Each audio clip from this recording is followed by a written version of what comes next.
Hello friend, एक बार फिर से स्वागत है आप सभी का एक और नई वीडियो में। जैसे कि मैंने आप लोगों को पिछली वीडियो में एक पल्स का स्टेटस चेक करके दिखाया था और उस स्टेटस में बैंक अकाउंट डिटेल मिसमैच दिखा रहा था।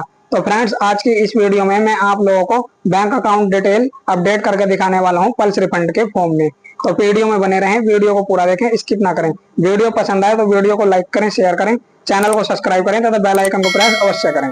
सबसे पहले आपको अपना कोई भी एक ब्राउजर ओपन कर लेना है और गूगल सर्च बार में आपको टाइप करना है पल्स रिफंड।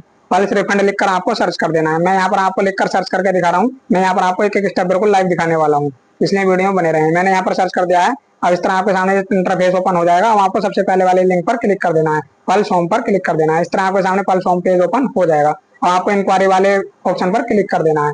इंक्वायरी पर क्लिक करते हैं आपके सामने इस तरह इंटरफेस ओपन हो जाएगा। आपको यहाँ पर पल्स का रजिस्ट्रेशन नंबर डालना है, कैप्चा डालना है और सर्च बटन पर क्लिक करना है। तो फ्रेंड्स, मैं यहाँ पर पल्स का रजिस्ट्रेशन नंबर डाल देता हूँ। पल्स का सर्टिफिकेट नंबर डालेंगे, उसके बाद कैप्चा डालेंगे और सर्च बटन पर क्लिक करेंगे। मैंने यहाँ पर सर्टिफिकेट नंबर डाल दिया है। अब मैं फ्रेंड्स यहाँ पर कैप्चा टाइप करूंगा। वीडियो में बने रहें, एक भी स्टेप आप मिस ना करें, नहीं तो आपसे स्टेप मिस हो गया तो आप बैंक खाता अपडेट नहीं कर पाएंगे। तो फ्रेंड्स, मैंने यहाँ कैप्चा डाल दिया। अब मैं यहाँ सर्च बटन पर क्लिक करता हूँ। सर्च बटन पर क्लिक करते हैं, यहाँ थोड़ा सा वेट करेंगे। स्टेटस शो होने में यहाँ पर थोड़ा सा टाइम भी लग सकता है, इसलिए आप लोगों को यहाँ पर वेट कर लेना है। कुछ ही टाइम में यहाँ पर स्टेटस शो हो जाएगा। आप देखते हैं यहाँ पर स्टेटस शो हो गया है।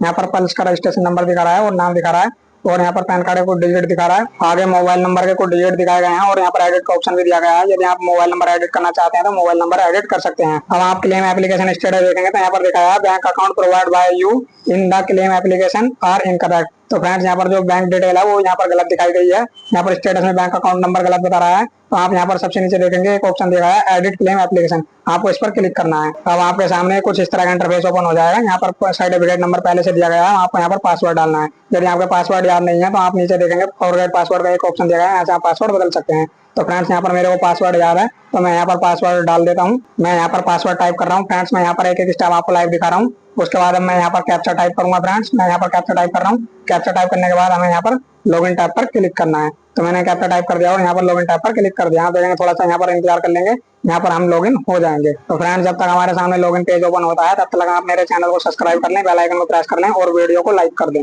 लॉगिन होने तक हमें वेट कर लेना है। आप देखते हैं यहाँ पर हम लॉगिन हो गए हैं। आप लॉगिन होने के बाद आप देखेंगे यहाँ पर डिटेल्स हो गई है। यहाँ पर पल्स का रजिस्ट्रेशन नंबर भी दिखा दिया है और यहाँ पर नाम भी दिखा दिया है। तो फ्रेंड्स, अब हम आ जाएंगे यहाँ पर बेनिफिशियरी बैंक अकाउंट डिटेल पर, क्योंकि यहाँ पर हमारी बैंक अकाउंट डिटेल गलत है तो इसलिए यहाँ पर हम बैंक अकाउंट डिटेल पर आ गए हैं। तो यहाँ पर फ्रेंड्स, हमारा जो खाता था प्रथम बैंक का लगा हुआ था और उसका आईएफएससी कोड अब चेंज हो गया है। अब वह बड़ौदा उत्तर प्रदेश ग्रामीण बैंक में चेंज हो गया है। तो मैं यहाँ पर आईएफएससी कोड चेंज कर दूंगा। खाता नंबर हमारा सेम है तो हम खाता नंबर यही रहने देंगे और आईएफएससी कोड चेंज कर देंगे। तो फ्रेंड्स, मैं यहाँ पर IFSC code bank of Baroda Uttar Pradesh Gramin bank का डाल रहा हूँ।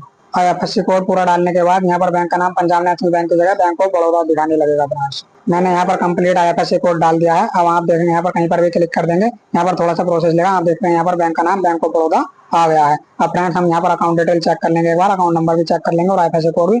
उसके बाद हम यहाँ पर सेव बटन पर क्लिक करेंगे। सेव बटन पर क्लिक करते ही यहाँ पर थोड़ा प्रोसेस लेगा और हमारा यहाँ पर अकाउंट डिटेल सेव हो जाएगी। सेव बटन पर क्लिक करने से पहले आपको अकाउंट डिटेल बहुत ध्यान पूर्वक चेक कर लेना है, क्योंकि यह सिर्फ एक ही बार ऑप्शन देगा, दोबारा आपको ऑप्शन नहीं देगा अकाउंट डिटेल चेंज करने के लिए। तो फ्रेंड्स, आपको एक बार में ही अकाउंट डिटेल सही से फिल कर देनी है। उसके बाद ही आपको सेव बटन पर क्लिक करना है।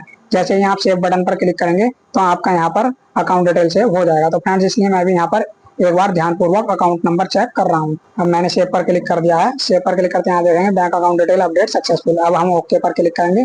ओके पर क्लिक करते हैं, यहाँ पर हमारी बैंक अकाउंट डिटेल सेव हो गई है। तो फ्रेंड्स, अभी हमारा यहाँ पर काम कंप्लीट नहीं हुआ है, अभी आप वीडियो में बने रहें। अब हमें यहाँ पर बैंक पासबुक या बैंक का कैंसिल चेक अपलोड करना है। तो वह कैसे अपलोड करना है अब मैं यहाँ पर आगे बताने वाला हूँ। अब हम पेज को स्क्रॉल करेंगे और यहाँ पर नीचे आ जाएंगे। यदि हम अकाउंट डिटेल डायरेक्ट ऐड करेंगे, यहाँ पर फोटो कॉपी अटैच करेंगे या कैंसिल चेक अटैच करेंगे तो यहाँ पर ऐड नहीं होगा, क्योंकि यहाँ पर पहले से ही ऐड है। तो मैं यहाँ पर बैंक डाटा के सामने आपको यहाँ पर व्यू पर क्लिक करके दिखाऊंगा। तो यहाँ पर जो हमारा पुराना बैंक डाटा यहाँ पर अवेलेबल है वह शो कर देगा। अब हमें यहाँ पर इसको डिलीट पर क्लिक करना है।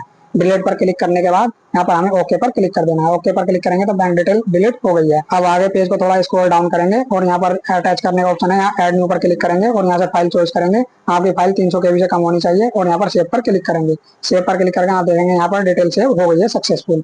यहाँ पर ओके पर क्लिक करेंगे। ओके पर क्लिक करने के बाद अब हमें सबसे नीचे आ जाना है। एक बार डिटेल चेक कर लेंगे। यहाँ पर हमने डिटेल सबसे चेक कर ली थी और यहाँ पर सब कुछ डिटेल सही है और यहाँ पर हमें इसे कुछ भी छेड़छाड़ नहीं करनी है। यहाँ पर हमारी बैंक पासबुक भी अटैच हो गई है।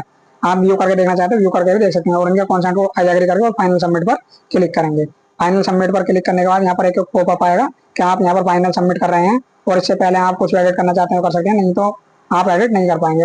ओके पर क्लिक करेंगे, आप देखते हैं यहाँ पर हमारा फॉर्म जो है सबमिट हो गया है और ट्रांजेक्शन आईडी यहाँ पर जनरेट हो गई है और इसका मैसेज हमारे मोबाइल पर भी आ गया हो जो हमारा रजिस्टर्ड मोबाइल नंबर है। अब यहाँ पर लॉग आउट के लिए ऑप्शन आ गया, ओके पर क्लिक कर देंगे। इस तरह आप पल्स रिफंड के फॉर्म में बैंक डिटेल एडिट कर सकते हैं, वो भी बहुत आसानी से। मैंने आप लोगों को स्टेप बाय स्टेप पूरा प्रोसेस बता दिया है। मैं आशा करता हूँ वीडियो में दी गई जानकारी आप लोगों को समझ में आ गई होगी। यदि आप लोगों को वीडियो अच्छा लगा तो वीडियो को लाइक करें, शेयर करें, चैनल को सब्सक्राइब करें तथा बेल आइकन को प्रेस अवश्य करें। मिलेंगे फ्रेंड्स अगली वीडियो में, तब तक के लिए जय हिंद जय भारत।